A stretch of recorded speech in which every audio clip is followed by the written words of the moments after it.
Hey, it's Chris with Picks and Sticks, and tonight we have Alley Bei with us. If you're new to the channel, we're an all things music's channel, and we like to support our local artists and bands. And if you want to see more interviews like this, subscribe and hit the bell for notifications. And if you enjoy this video, hit the like button. Not only does that help this channel, but it also helps promote the bands that and artists that we interview. More likes we get, more views we get, more recognition they get. So I'm very excited to welcome Alley Bei to the cast. And she's saying stuff, but I have her muted. Here, here Hey, we thanks so much for go. having me on. How's everybody doing? Well, thank you for. Sorry, I'm a little frazzled. We had a little technical difficulties, but we got it somewhat sorted out here. Within seconds left, so I'm a Where little there's a where frazzled there's here. a will, there's a way. That's right. I really appreciate you being on here with us. Um, and you guys can ask questions and all kinds of stuff in the comments, and we'll get those answered. And I'll answer. I'll ask some questions as well, and we'll just have a fun 30 minutes to an hour here doing this interview. There'll be timestamps down below once this interview's over, and it usually takes me a day or two. I'll put timestamps down below so you can skip around to the highlights and the songs she will be performing tonight. We had to go to her phone tonight, so hopefully we can still make it work, and we'll see how it sounds. So Yeah, anyway, awesome. why don't we start by you introducing yourself? I mean, I kind of did, but you can tell us a little bit about yourself, and we'll go from there. Sure. Well, first of all, thank you so much for having me on tonight. And it's a pleasure getting to finally talk to you live and in person. Uh, my name's Alley Bei. For everyone watching, I am out of Atlanta, Georgia.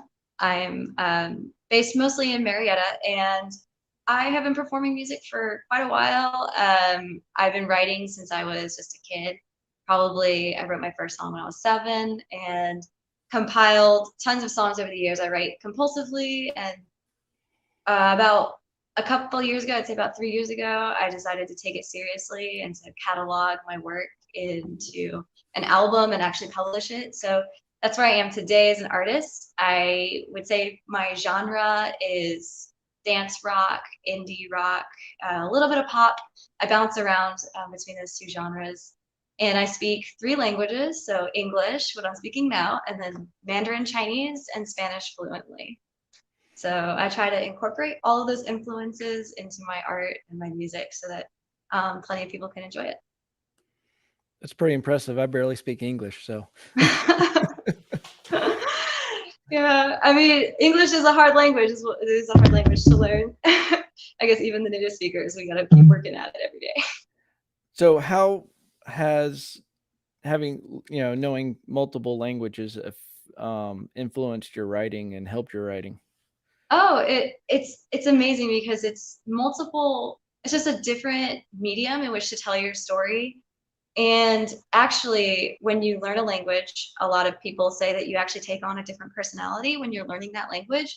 It allows you a different space to maybe explore a different part of who you are, or maybe even find a more authentic version of yourself through that. You get exposed to other cultures, you get exposed to other norms in society. I lived in China for a year, and that's not a lot of time actually to spend in a country as vast as China. But in that one year, I picked up so much and learned a lot, and I was really able to make the most of it because I spoke the language fluently when I finally went. And during that time, all of the writing that I did, I committed to write exclusively in Chinese. So that's where the bulk of my Chinese songs that I'll be releasing came from that time period of my life. Wow, that's awesome. Thank you. So I had a icebreaker question, which we're kind of beyond the icebreaker question with that technical difficulty. But what's your favorite mealtime? Breakfast, lunch, or dinner? Oh, I would definitely say breakfast. I'm a morning person through and through. I'm like the annoying, pricky person in the morning that everyone just like wants to stab. That's me. Like, I'll be like, hey, what do you want for coffee today? Like, I wake up bright-eyed, bushy-tail. I'm like ready to hit the world. And that is my favorite meal. I like all the breakfast foods. They're my favorite, but morning coffee. that is like the thing. So Nice. Yeah, and I yeah. can eat breakfast any time of the day too. Yes, yes. I hop for dinner, sign me up. Like, but really it's the coffee. You know, I think that people they say like, oh yeah, like I'm not addicted to coffee, but I claim that like I can't stop. I love coffee. I don't even want to stop. Like it's my jam. Yeah, it's like you get, around 10 o'clock, you're like, I feel off. I don't know what it is. Oh, I didn't have my coffee today. Yeah. I have to limit it though. You know, honestly, it's not very good for like the singing voice. It like, dehydrates you. So I allow myself my 1 cup in the morning. That is like my luxury pleasure. I just relish that moment. I sit there with my cup and I'm just like take it in. Like, yeah, it's probably not like a great relationship to have with a drink, but it's there. So, how did you get started in music?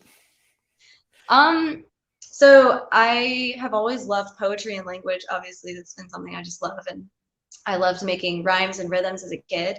And I was always trying to put words together in sentences. And um, I decided that music was really a great venue by which to like express my poetry. And so my songs are really heavy lyrically. There's a lot of content, a lot of feeling, emotion, and expression in those lyrics. And that's really how it started. Like I just needed a way to put out what I was writing, and music was the best way. It's like it's nice, right? It's like a short little compressed package of 3 minutes where you can fit what you can and try and say it in the most eloquent, rhyming, uh, sing-songy way. Like I love that challenge of like, well, what's the message? How do I deliver that story? How do I compress that into, 3 minutes into something digestible? And when I made my album, it was nice because it's like, okay, how do I take these chunks of stories and then weave them into an actual like motion? And that was just like the best thing ever. It was so much fun. So I love it.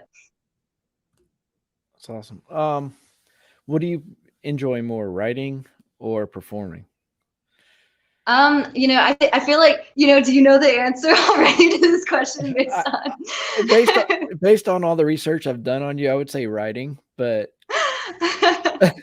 Yeah, I would say, I love to perform, and I think anybody who steps into the spotlight and puts themselves out there, everybody loves to showcase their work, right? Like everybody loves that moment where you're putting yourself, you're vulnerable on stage, you're engaging with people. It's fun, it's exciting. That is like the pinnacle, the peak of like being a performer, right? And it's such an important part, but it's only like a small dose of endorphins, right? Like you only get that, it's a very small moment in performing. And I just really love that like writing journey.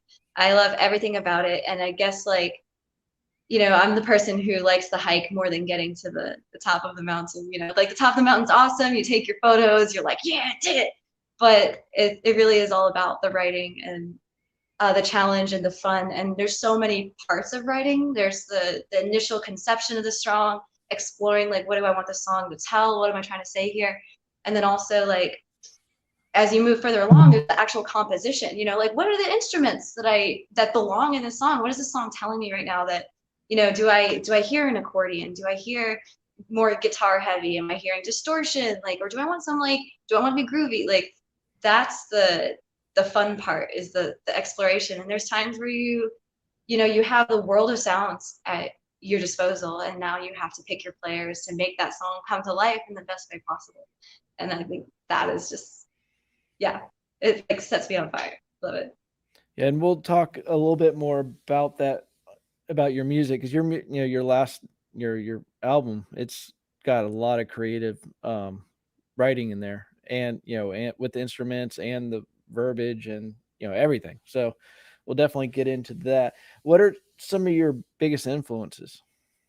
I would definitely say I'm a really big fan of Panic at the Disco, a really big fan of Shakira, also a big fan of Wang Lihong. He's an American Chinese artist, and I think he's very talented, but maybe not as well known as like maybe Shakira, but I think he deserves to be. um, and then I also really like Ingrid Michaelson. Regina Spektor was someone who I really enjoyed listening to, and trying to think who else. Um, Also maybe like 70s vibes era stuff. I do like to dance a lot. So I like anything that has a beat. And I'm open to like exploring across genres too, but also some heavy like Latin influences. So I grew up listening to like merengue and stuff, and so you guys might hear some of those influences in works that are coming. And finally, I would say a really big influence would be like my time in China. I think I got exposed to some really cool instruments. I got exposed to some of like their music and their interpretations of music. I love the Beijing opera. And you can hear an influence like hardcore the Beijing opera in my song Ruchang Bento, which is a half English, half Chinese song. Yeah. And I just love that like nasal placement, like really high pitched, varied tones. Like if you haven't heard the Beijing opera, I think that to a USA listener, it is super weird. And, you know, it's very, it's not something that we are exposed to very often. And some people might even call it silly.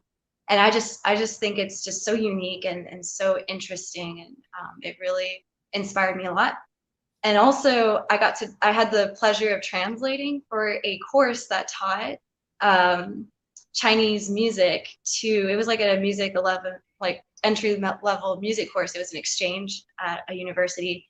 And I got to translate for the visiting professors who were teaching, and they did a whole section on the Beijing opera. And I just, you know, I didn't take the class, but I really took the class, just doing the interpretation. It was so much fun. That's pretty awesome.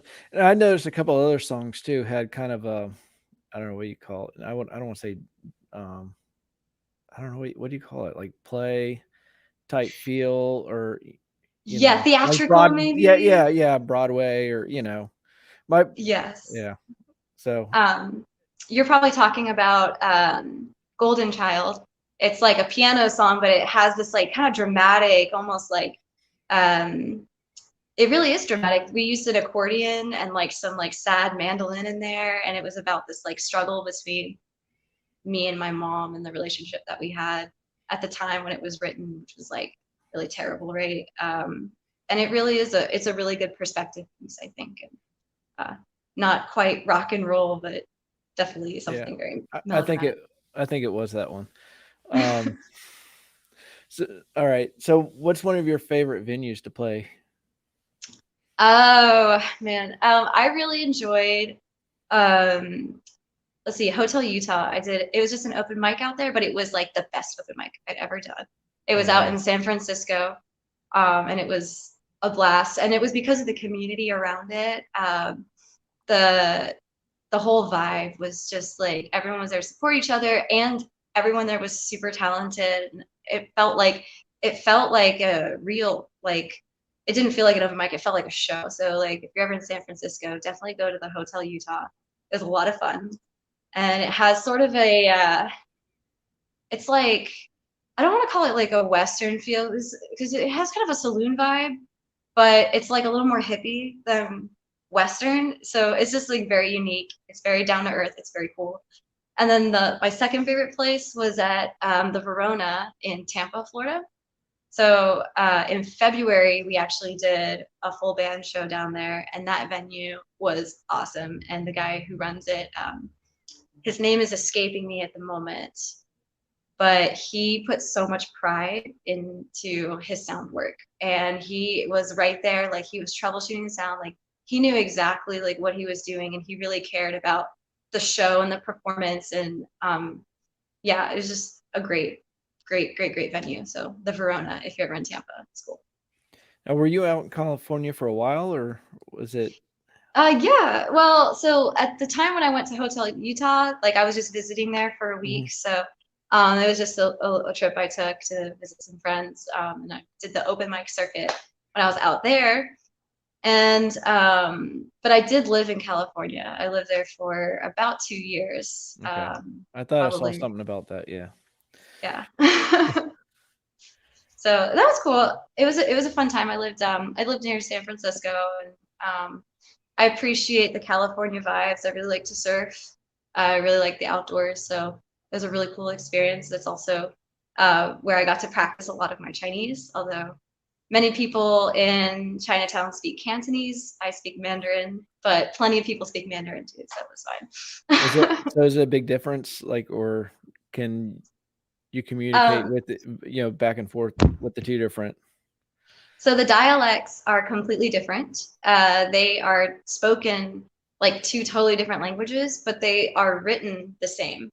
Most people will speak Mandarin, but it's very interesting that like, oh my gosh, like okay, I very much am a language nerd, but it's like so they have this written language, right? And it is the same. Now they have two character sets. They have like a traditional character set and then a simplified character set. But it's almost like the country, because of the space between places, that character set like developed over time two different main dialects. And there's actually many dialects of Chinese, but those are the two main ones, Cantonese and Mandarin. And I don't know if this is true or not. This is just my opinion, but like, you know how like in the North people might say pop and we might call it Coke or Mhm. soda, but it's the same thing. Yeah. Because their language represents a picture, it's kind of like they have their own words for stuff, but when they see the picture, they know the same. You know, it's just a different Okay. word for that picture. So if someone held up a picture of like a Coke, then someone might call it pop, someone might call it soda, someone might call it Coke. So Right. I think that's kind of the concept, but I don't know if it's actually historically accurate. Now you went to school for that, right? I Kinda? did, yeah, yeah. You So me yeah, I did go to school, University of North Georgia. I studied Chinese language and literature. I really loved it, and then I lived out there. But I would say music. It's funny, like people are like, "Oh, how did you get into music?" Like we're gonna talk about music, and really, music has been just like my companion on all of my journeys. It's never been front and center in my life. Mhm. Music was always the thing that accompanied me. You know, everywhere I traveled, everywhere I went, everything I did, I would bring my guitar, and it was just my relaxing activity. Whenever I had downtime, I would write a song, or I would just chill and make something, and friends would be like, "Oh, well, will you play me that song?" or whatever. And eventually, like enough people were interested in the music I was writing that I decided to like put it out and catalog it. So that's kind of how that got started. But it's interesting because I very easily veer away from music because it's just like an accent of my life, not necessarily like a.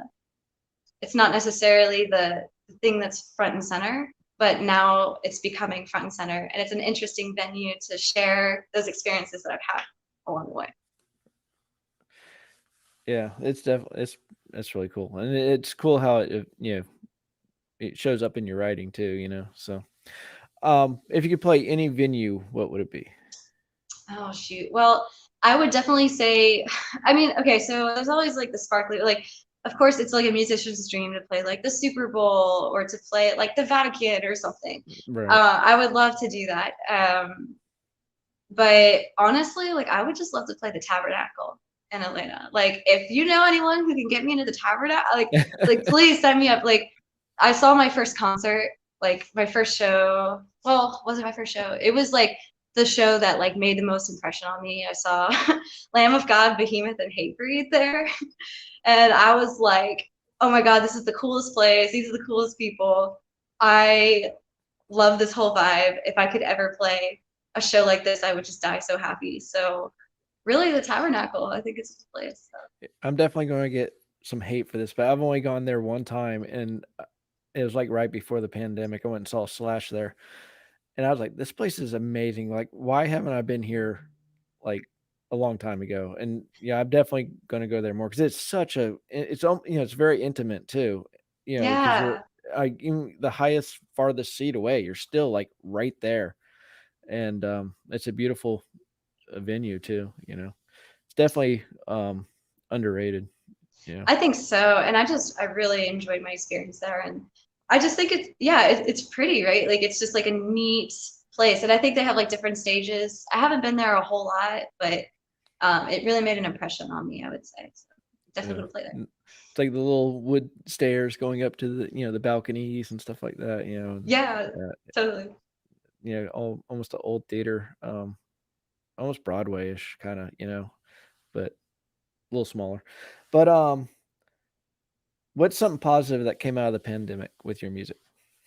100% all the things. And I say that because that's the name of my album that I released in 2020.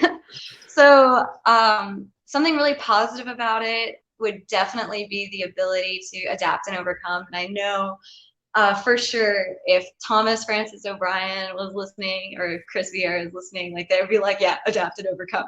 Because the three of us made that album together, and we were almost halfway through when the pandemic hit, and we had to rearrange our entire way of recording and tracking because we were like, when it first started, we were like, oh yeah, we'll wait it out. Let's see, like if this is gonna blow over, and it didn't. And we had a video chat meeting, and we were like, hey, we're not going to stop production. Like, we're going to keep moving forward, but we are going to need to change up our process. We got to figure this out. We got to embrace the technology.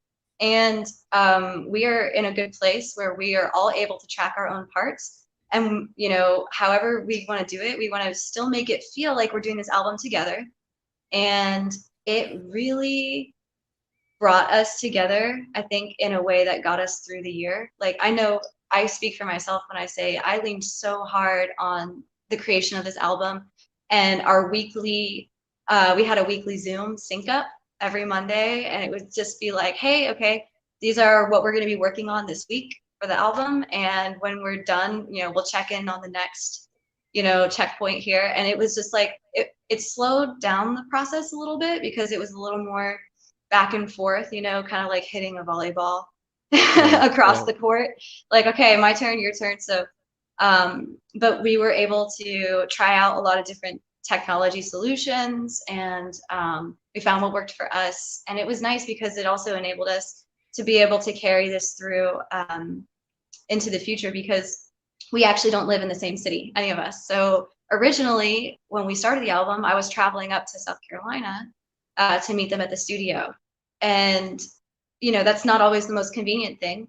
But when we realized, like, hey, like, we can do this in our Tri-City footprint, where Tom is in Nashville, Chris is in Charleston, and I'm in Atlanta, we're able to kind of continue production that way. So it's great.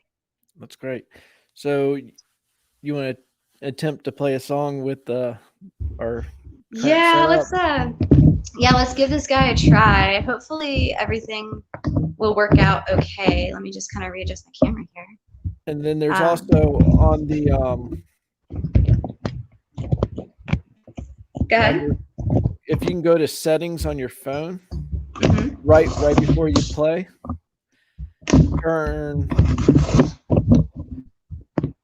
under audio, turn off the echo cancellation. All right, so let's see here. And then once you're done, you'll have to turn it back on, or else I won't be able to talk. All right, so it's like under settings, the camera mic settings, we go to audio, correct? Yes. And then from there, echo cancellation is turned on indeed. So so no, you want to turn it off. Oh, I'm sorry. Okay. And we should be back. Okay, so now I'm going to echo, but you'll turn that. Actually, I won't echo because you got headphones on. Sweet. All right. You can just leave it off. Awesome. All right.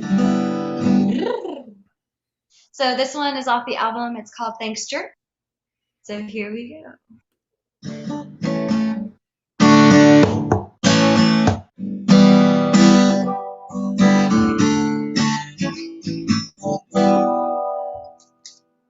Another sunny day, I'm taking it as a sign. How many sunny days am I gonna live by? I know everyone walks away the moment things get tough. I've been hanging on to what little we had, but loyalty wasn't enough. I already forgot your face. I don't need to remember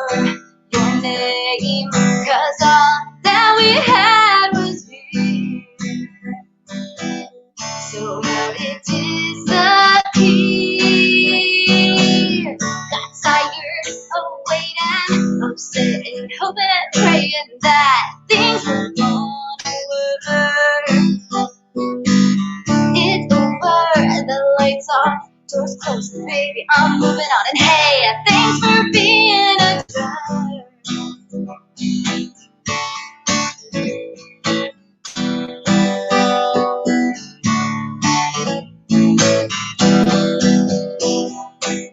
Well, since you left, it's been a new awakening. The air is clearer and the lights are brighter. Without you bringing me down, tugging on my sleeve, I feel my soul is much lighter. All obstacles are in my way, and I can't explain it to you. I'm wiser and stronger, more beautiful in my own way, and I owe it to you for what you put me through. Hey,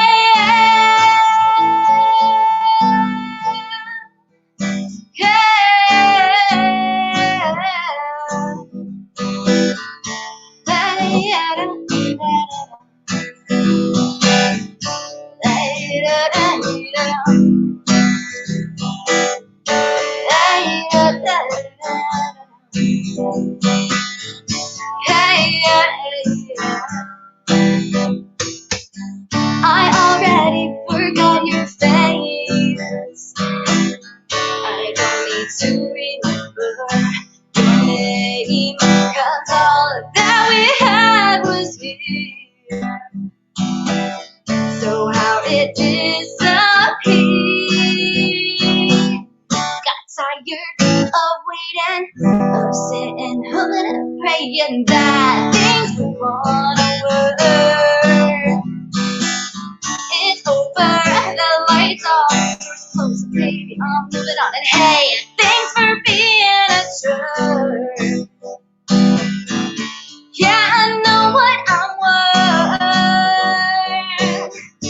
Yeah, yeah, yeah, yeah, yeah, yeah,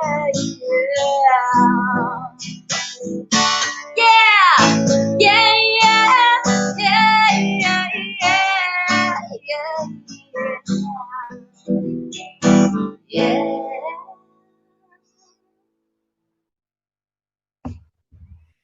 All right. So thank you for Awesome. listening. That was Thanks Jerk.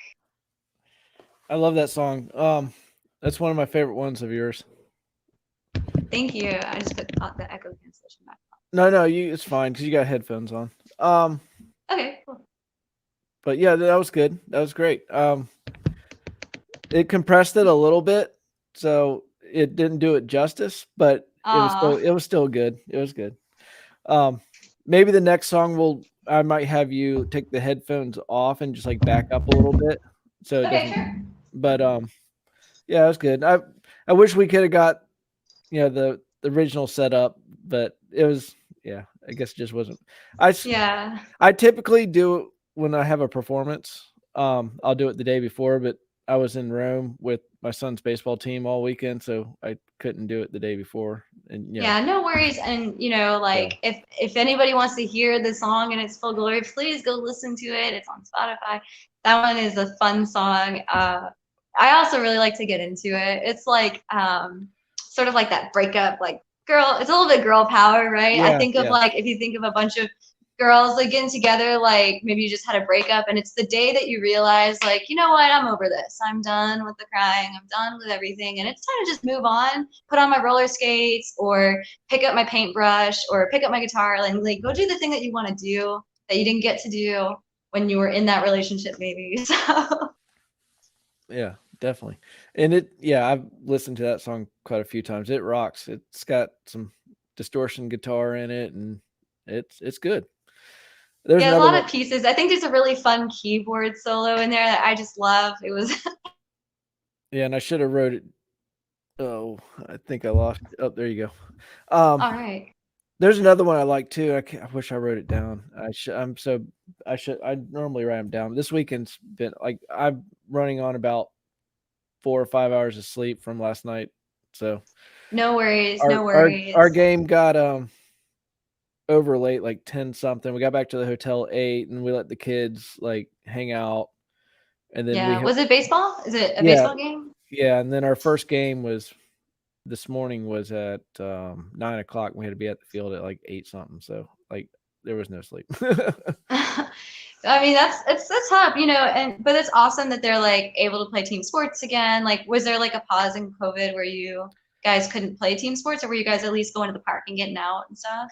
No, like the first 3 months we kind of went, when the first lockdown, like we didn't play sports till I can't remember when we got started back. It was probably like May, maybe.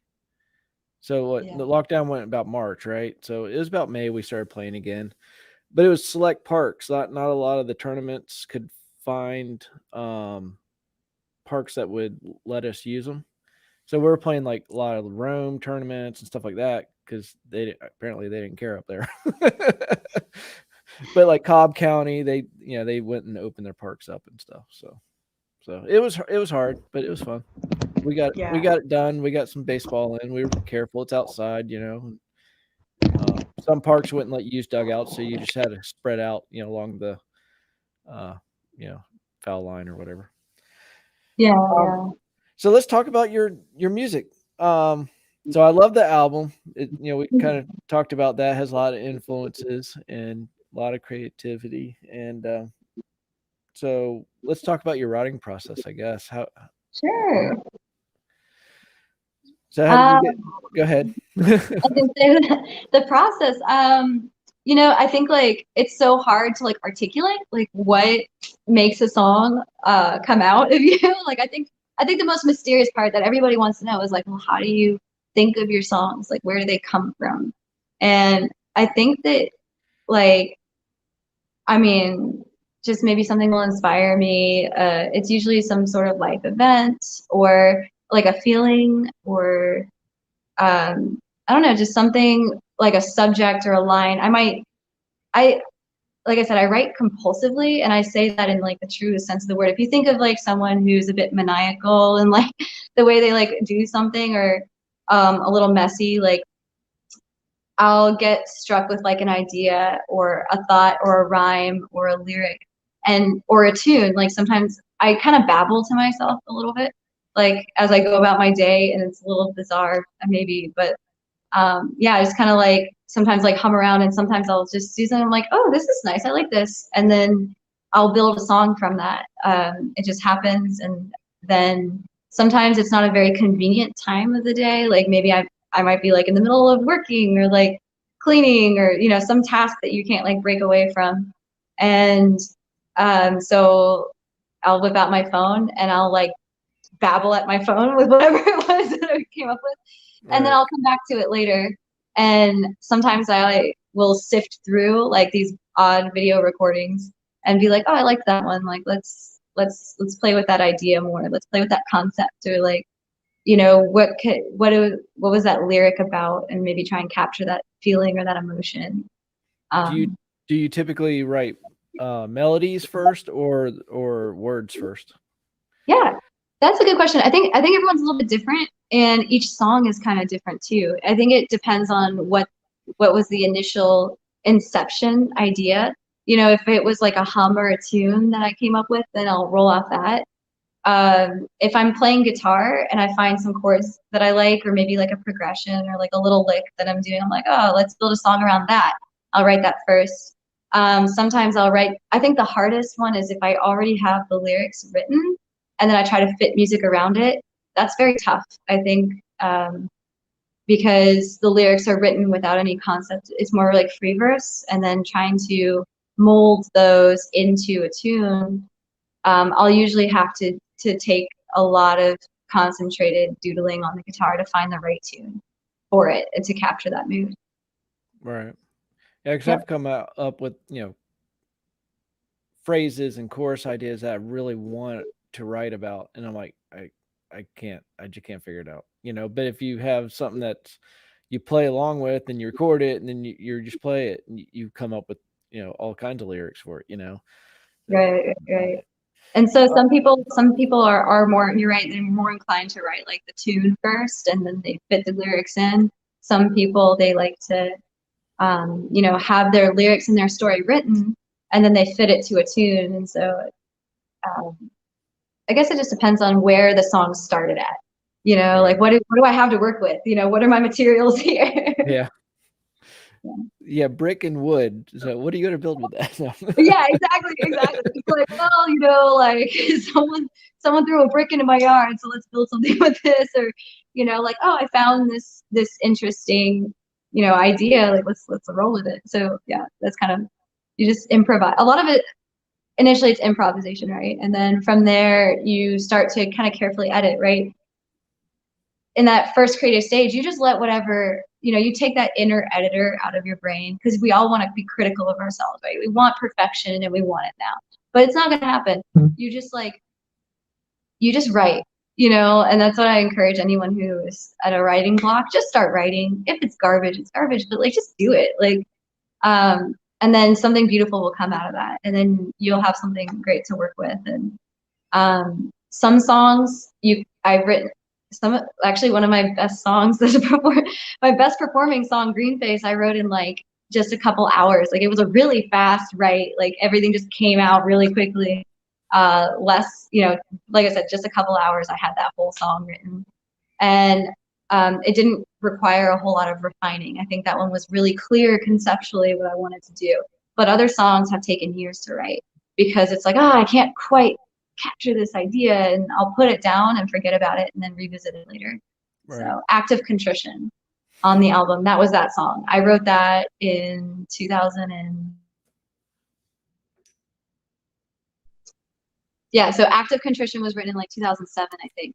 And then that song has been molded and changed over the years as you add more of like a perspective and a lens of what living life is about. Like the theme and the emotion is still like the original song, but I've almost entirely reconstructed that one, because it took some years of maturing before I was really able to process that song entirely.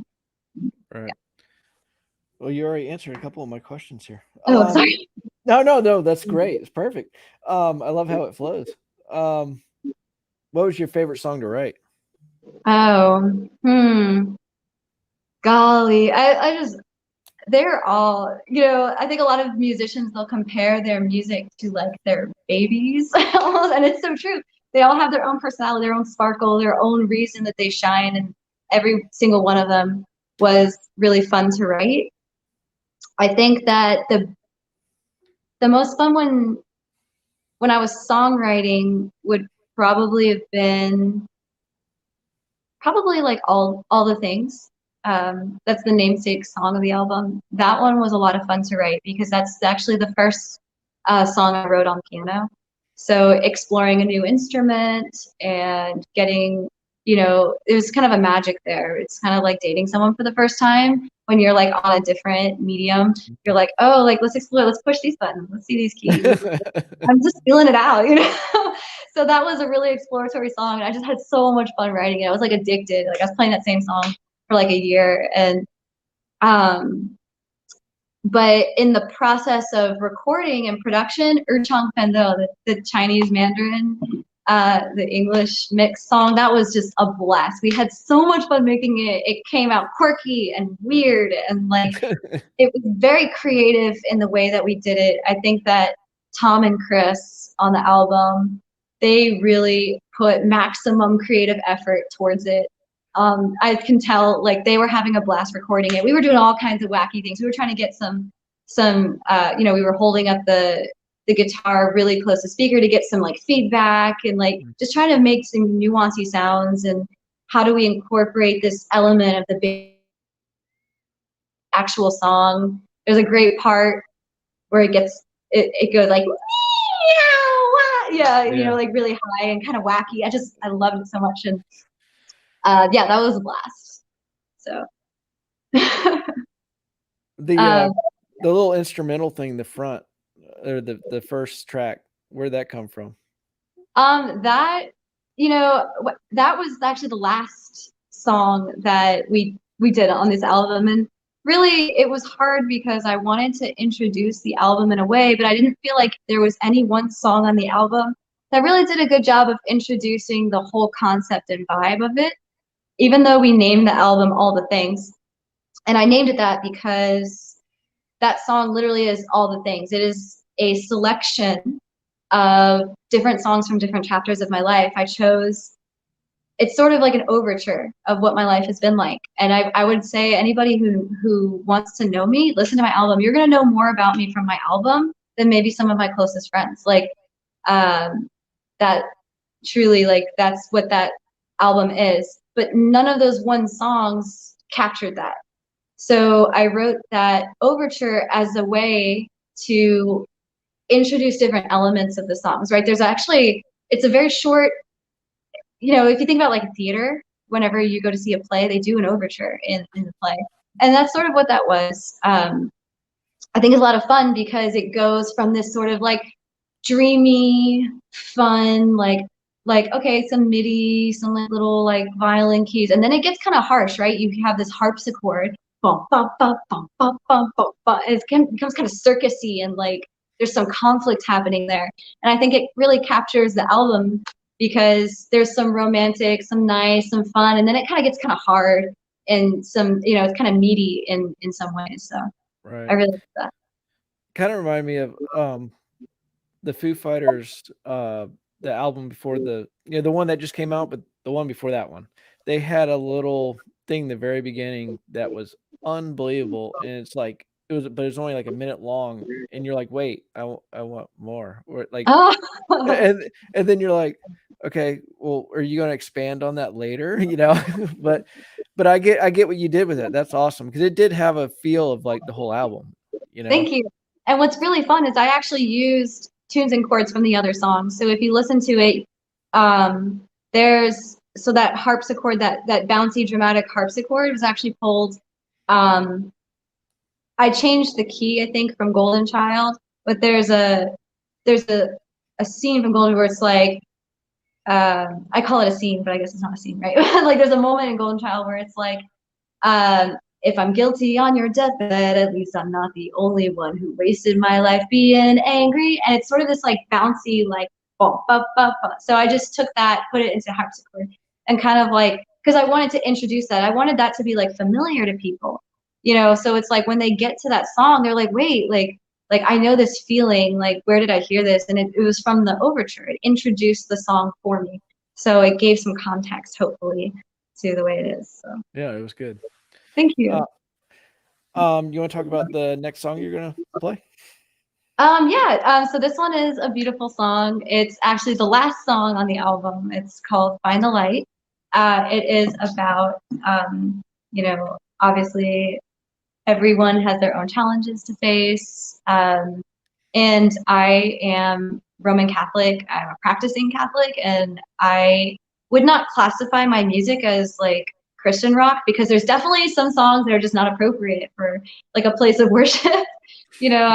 I live in the real world, that's just kind of how it is sometimes.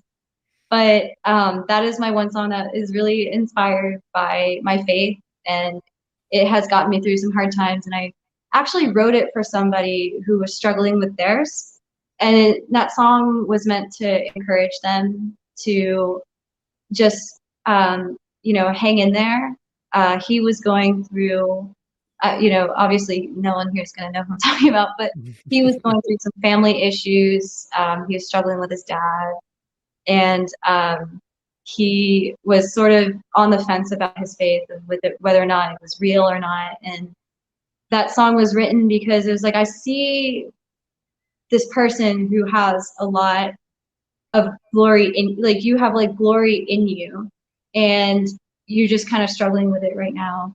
But everyone has the things that they have to pursue and face. And if you just trust that God is going to be there for you, things are going to work out. And so hopefully that song reached him. But yeah, I'll go ahead and play it now. Okay. Yeah, it's called Find the Light. And let me turn off that echo thing again here. So,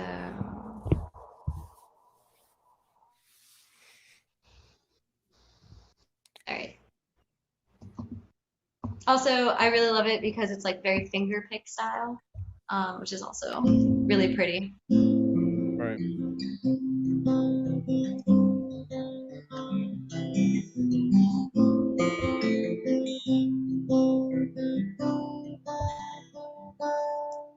did you want to take out my phones? Yeah, last time. Let's try that.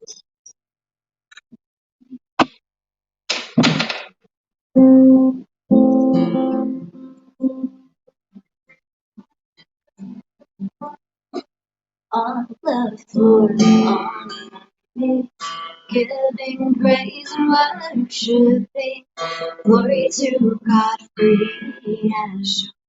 Gives us faith and will lead you home. If I was you, would you were me? I close my eyes, what did I see? The man that you are and the woman I'll be. Still have hope for faith and see.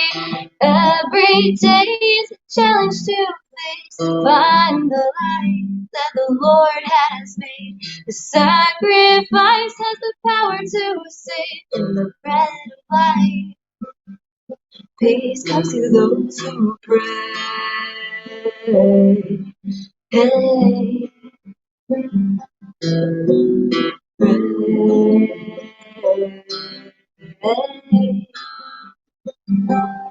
Everyone is searching for the truth, like it's been hidden from you.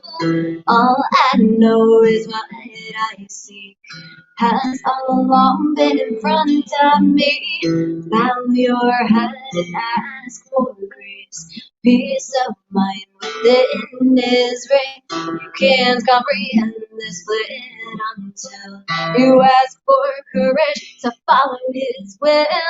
Every day is a challenge to face. Find the light that the Lord has made. The sacrifice has the power to save. In the bread of life, peace comes to those who pray. Peace comes to those who pray. Hey, don't lose faith. He is near. Can you feel that?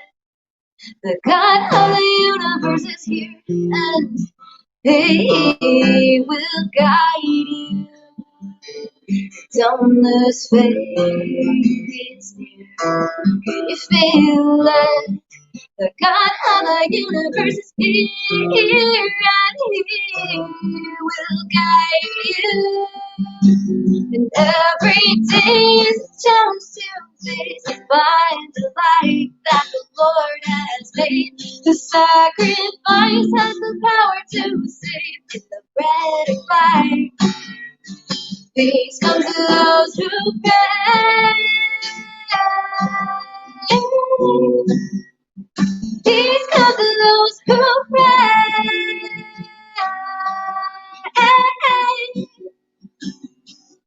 Every day is a challenge to face. Find the light that the Lord has made. The sacrifice has the power to save. In the bread of life.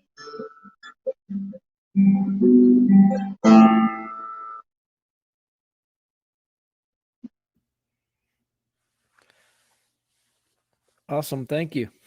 Thank you. I Yeah. I do enjoy playing that one. I love like my fingerstyle songs. And sometimes I feel like, the world needs that a little bit of like something more like mellow. And on the album there's a lot more to it. There's like a lot of, it's a production, right? But that is so much fun to just break down into its like campfire vibes. Right. Yeah, it's just nice. And definitely everybody check her album out, because sometimes is in a bar.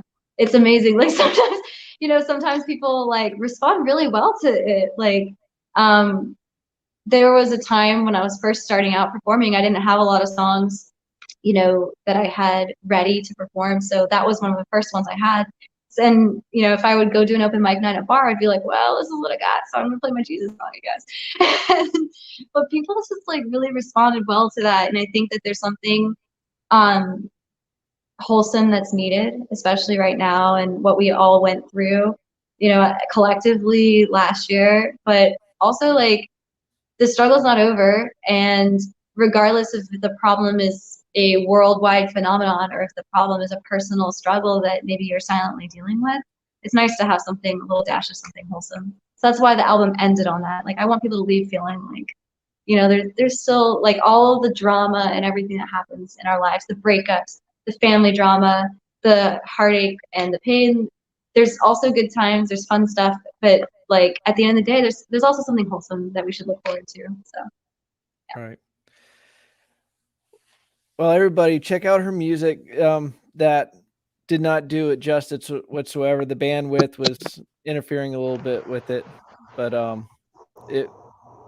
I was just saying, I don't know if you could hear me without your headphones, but I was just yeah, I saying just that, put them back in. yeah, it didn't do it justice with the bandwidth. It was kind of cutting it out a little bit. So everybody, check out her music. It is awesome.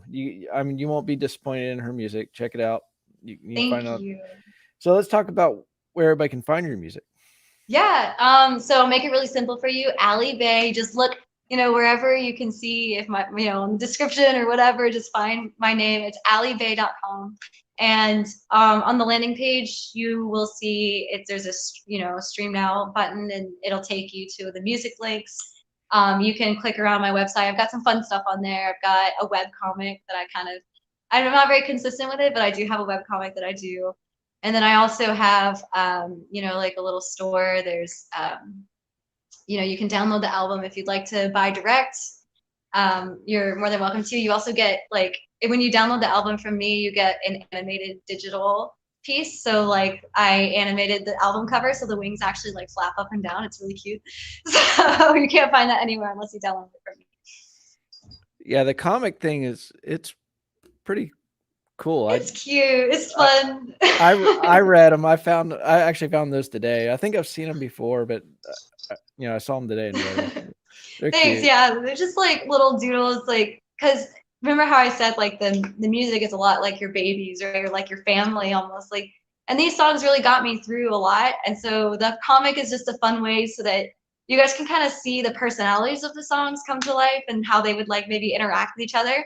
There's some Right. songs that hate each other. They really don't like each other. And actually in the comic that you had before, The Golden where Child. they're all around the table, like I love the one where it's Apartment K and Dylan.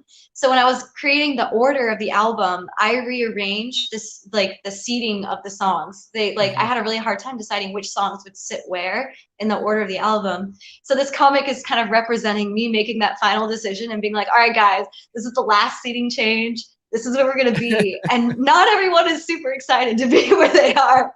So like Dylan is a romance song about someone currently in my life that I love, and Apartment K is about someone in the past. And in the album, they're arranged next to each other. So I imagine that if they were people, they would just hate that. You know, like how would you imagine sitting next to your person's ex? Like, yeah. So did you illustrate this as well, or? yeah, I did. Yeah, Yeah. that's So awesome. this is something cute. You know, I think that there's definitely better artists out there than me, but you know, I have the skills enough to at least portray it. And you know, that's just the whole idea. It's just to have fun with your art, and that's what it is. That's awesome. And then she, you know, her you got your links in there and everything. And I have it in the description as well. So you can go down the description. There's the website, there's her Facebook, Instagram. Yeah. You have a YouTube stuff, right? I actually do not have a YouTube channel set up. That'll probably be a project eventually that I'll turn towards, but Okay. I I would found like some to stuff, but do. it must have been something else. It was like where you find your name, but it's under like, I guess it's somebody else's stuff, right? I mean, it's your stuff, but Um, it's on something else, right? yeah, I've done a couple interviews. I've done some performances online for people, and you know, you know, they're welcome to post that. I'm happy to share their stuff as well. So currently I don't have a YouTube landing page, but if people want to see it, then maybe if enough people ask for it, I'll start doing like little videos and things. But yeah, it's the whole point of it is just to have a great time and to express myself. And if there's anything people are looking forward to, I'm happy to do that. So Do you have any upcoming shows? I do actually, and I'm super excited about this one. This is actually my first full band in Atlanta show coming up. It is August 21st, and check go ahead and follow my social media because it actually hasn't officially been announced yet. So you're hearing it first here on this podcast, but it is going to be at Smith's Old Bar. I'm going to be performing with some other really amazing female-led bands, and it's going to be a killer show because we are going to add a lot of fun stuff into it. So August 21st, Smith's Old Bar. Doors at 7, 8 is when the show starts. And if you follow me, I'll be plastering it everywhere because, like I said, this is my first Atlanta full band show. I've traveled to other cities, and it's just so nice to finally do something in my home turf. And I'm very pleased to say that I have a really star band team. They're amazing. I would say they're more talented than I am. I'm just lucky to get to play with the level of talent I get to play with. I have a Grammy nominated bassist. His name is Kurt Green, and he's been a mentor in the performance arena to me. And he has played with some huge name acts. He actually recorded bass on Ricky Martin's Grammy nominated song. I think it's called You're the Best Part of Me or something like that. Mm-hmm. If you're familiar with it, he's also toured with Joss Stone. So I'm just grateful I get to share the stage with him. Oh, nice. My friend Aldo, he is also a stellar guitarist, and he actually teaches A-list celebrities guitar. So he worked with Dwayne The Rock Johnson on a movie set one time to teach him guitar. So Aldo Cardenas, if you have ever heard of him, he's sort of like a local Atlanta legend. He's just salt of the earth kind of guy. Like, I'm excited to play with him too. And then we're bringing on Yaku, and he is a really great drummer. I saw him perform at Vision One Media. This will be my first time performing with Yaku, so very excited to bring him onto the team as well. That's awesome. Yep. Yeah, I'll definitely have to. Hopefully, I won't have any plans that day. Yeah, hopefully, and definitely check it out. But yeah, if anyone watching is local to the area and they want to see a stupid amazing show, I guarantee you. And the other artists in the lineup, it's gonna be killer. It's gonna be really good because they're all so talented, and we're bringing our best foot forward because it's been a whole lockdown. We've had a whole year to work on our craft. So right. Yeah. Can you say who those other artists are? Or? I think I can. I really don't want to disrespect them because it hasn't officially been announced yet. Okay, then don't do that. Yeah. Okay. Yeah, but I guarantee you guys will not be disappointed. A lot of people who follow me will definitely recognize the name who is co-headlining with me. Mm-hmm. I think that she's gonna be the last act of the night. So I guess if there's an official headliner, it will be her. But I mean, she is a great performer, and her music is super dope as well. And if you want to, reveal the question mark of who that is, just pop on my social media, follow, make sure that you guys keep in touch. So. Well, I really appreciate you being on here. Scott Reeves, he's our moderator. Thank you for helping out on this episode again. He's pretty much on every episode back behind the scenes helping out. Thank you, Scott. But if you're watching this, hit the like button. It helps us, and it helps to promote the bands and artists. So don't forget to hit that like button. It's important. Like and subscribe. Yeah. But yeah, seriously, thank you so much for having me and what you do and bringing artists on and letting us kind of showcase our stuff and share our stories. That's so important, and much appreciated for your time and energy doing it. It's fun. It's a hobby, and I don't have a huge audience yet, but it's good, and I enjoy talking to you guys. Yeah, it's great. So, all right. Well, everybody, thank you for watching, and go straight home. All right. Go straight home, guys. Bye, everybody. See ya.